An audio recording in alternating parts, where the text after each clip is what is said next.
Hello friends, welcome back to my channel. मैं अनिता दुबे और मेरे चैनल पे आपका स्वागत है।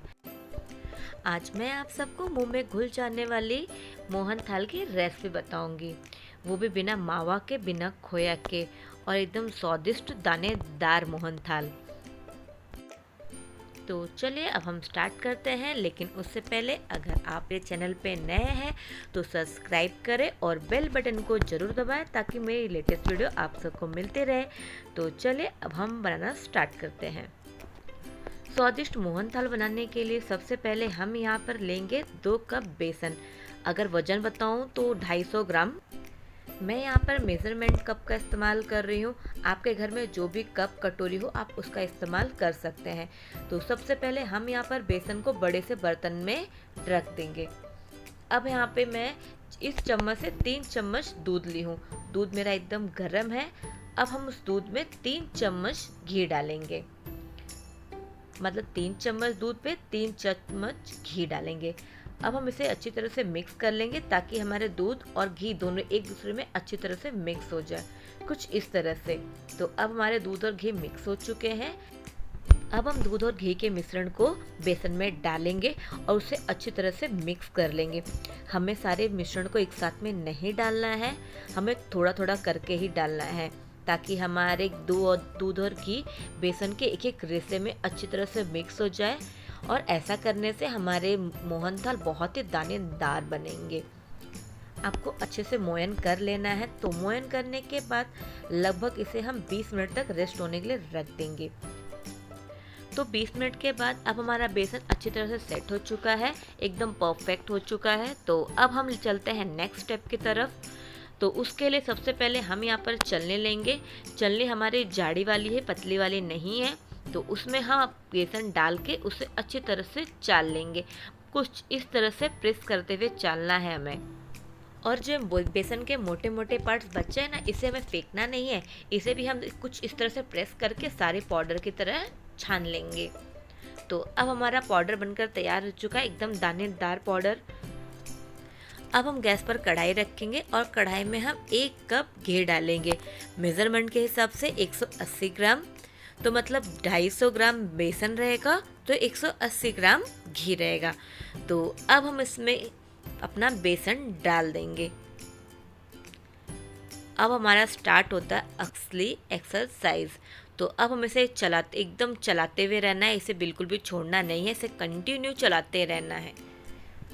गैस के फ्लेम को मीडियम ही रखना है, हाई बिल्कुल भी नहीं करना है वरना मिठाई का टेस्ट बिगड़ जाएगा। अब हम इसे अच्छी तरह से मिक्स कर लेंगे। अब आप देख रहे हैं कि हमारा बेसन अच्छी तरह से घी ऑब्जर्व कर चुका है। तो हमें इसको अच्छी तरह से सेकाई करते रहना है। अब अच्छी मिठाई खानी है तो थोड़ा तो मेहनत तो करना ही पड़ेगा ना। तो इसे हम अच्छी तरह से मिक्स कर लेंगे। अब हम बेसन को अच्छी तरह से चलाते ही रहेंगे। इसे हम तब तक चलाएंगे जब तक इसका कलर गोल्डन ब्राउन कलर का ना हो जाए, और तब तक हमें बिल्कुल भी स्टॉप नहीं होना है, एकदम अच्छी तरह से इसकी सेकाई कर लेनी है। इसे बनाने में थोड़ा सा मेहनत लगता है, लेकिन यकीन मानिए ये मिठाई बहुत ही स्वादिष्ट बनती है। अब आप देख रहे हैं कि बेसन हमारा फूलने लग गया है, एकदम फ्लफी टाइप में हो गया है। तो अब अगर आप चाहते हैं तो इस स्टेज पे आप ड्राई फ्रूट डाल सकते हैं, लेकिन मैं यहाँ पर आपको गुजराती ट्रेडिशनल स्टाइल में बता रही हूँ, तो मैं इसमें कुछ नहीं डालूँगी। अभी मैं इसे चलाते ही रहूँगी कंटिन्यू। बेसन चलाते हुए मुझे लगभग 15 मिनट हो चुके हैं। बेसन भी काफ़ी फ्लफी टाइप में हो चुका है और इसकी अरोमा तो आप पूछो ही मत, बहुत ही अच्छी अरोमा स्मेल आ रही है। तो अब हमको इस स्टेज पर डालना है आधा कप दूध।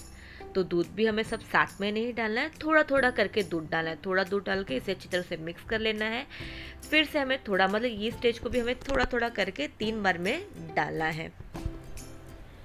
दूध डालने से क्या होगा कि हमारा मोहन थाल एकदम क्रीमी और एकदम सॉफ्ट दानेदार बनेगा। क्योंकि हम यहाँ पर मावा का इस्तेमाल नहीं कर रहे हैं, तो दूध डालने से उसका टेस्ट दोगुना बढ़ जाता है। तो ये हमारा मोहन थाल काफ़ी क्रीमी लगने लग गया है। तो थोड़े थोड़े करके अब हमने सारे दूध मिक्स कर दिए हैं। आधा कप दूध हमारा मेज़रमेंट के हिसाब से, जो चम्मच मैं आपको पहले दिखाई थी उस चम्मच से 6 से 7 चम्मच दूध हमारा होगा। तो दूध डालने के बाद अब हमारा दूध कुछ इस तरह से दानेदार मावा जैसा टेस्टर हो चुका है। तो अब हम इसी स्टेज पे गैस को कर देंगे बंद। लेकिन गैस बंद करने के बाद हमें इसे चलाते ही रहना है, इसे कंटिन्यू बंद नहीं करना है, नहीं तो हमारी कढ़ाई गर्म है और हमारा मोहनथाल भी जल जाएगा। तो चलते हैं नेक्स्ट स्टेप की तरफ। तो अब हमको चाशनी बनानी है। चाशनी के लिए हम यहाँ पर एक पैन रखेंगे, पैन में हम 1 कप शक्कर डालेंगे। तो शक्कर भी हमारा 250 ग्राम शक्कर है और इसमें हम 1 कप पानी डालेंगे। अगर चीनी का वजन देखा जाए तो हम यहाँ पर 180 ग्राम चीनी लिए हैं। अब हम इसे अच्छी तरह से मिक्स कर लेंगे। तो मिक्स करने के बाद हम यहाँ पर आधा चम्मच इलायची पाउडर डालेंगे। इलायची पाउडर के साथ साथ हम यहाँ पर केसर भी डालेंगे। अब हम इसे अच्छी तरह से मिक्स कर लेंगे। तो मिक्स करने के बाद इसे हम एक बार चेक कर लेते हैं। तो अभी हमारी चाशनी बनकर तैयार नहीं हुई है, तो अब हम इसे लगभग 5 मिनट तक पकने के लिए रख देंगे। इसे हमें एक तार की चाशनी नहीं करनी है, इसे हमें बस आधे तार की चाशनी करनी है। तो अब हमारी चाशनी तैयार हो चुकी है, आधे तार की चाशनी। तो अब हम गैस की फ्लेम को कर देंगे बंद। अब हम चाशनी को अपने मोहन थाल में डालना शुरू करेंगे। सारी चाशनी हमें साथ में नहीं डालनी है, थोड़ा थोड़ा करके डालना है। एक बात और, मैं यहाँ पर सॉफ्ट मोहन थाल बना रही हूँ, इसीलिए मैं यहाँ पर आधे तार की चाशनी डाली हूँ। अगर आप बर्फ़ी जमाएंगे, मोहन थाल की बर्फ़ी, तो आप यहाँ पर 1.5 तार की चाशनी लें। एक बात और, मैं यहाँ पर मोहन थाल को गैस पर नहीं रखी हूँ, तो इसीलिए आप गरम गरम चाशनी को ही मोहन थाल में डालें। इससे हमारी सॉफ्ट मोहन थाल बनकर तैयार होगी। और हाँ, अगर आपको लगता है कि आपकी मोहन थाल काफ़ी पतली हो गई है, तो आप उसे एक बार गैस पे गरम कर लें। तो यहाँ पे मेरी एकदम परफेक्ट मोहन थाल बनकर तैयार हो चुकी है। तो हमारा एकदम सा परफेक्ट सा टेक्सचर आ चुका है, कलर भी बहुत अच्छा आया है। तो अब हम घी को प्लेट में ग्रीस कर लेंगे। तो ग्रीस करने के बाद अब हम इसमें मोहन थाल को डालेंगे। अब हमारा मोहन थाल बनकर तैयार हो चुका है, एकदम दानेदार मोहन थाल, बिना खोआ के, बिना मावा के। मोहन थाल बनाने में थोड़ी मेहनत जरूर लगती है, लेकिन खाने में इसका टेस्ट बहुत ही अच्छा रहता है। अब हम इसे अच्छी तरह से फैला लेंगे।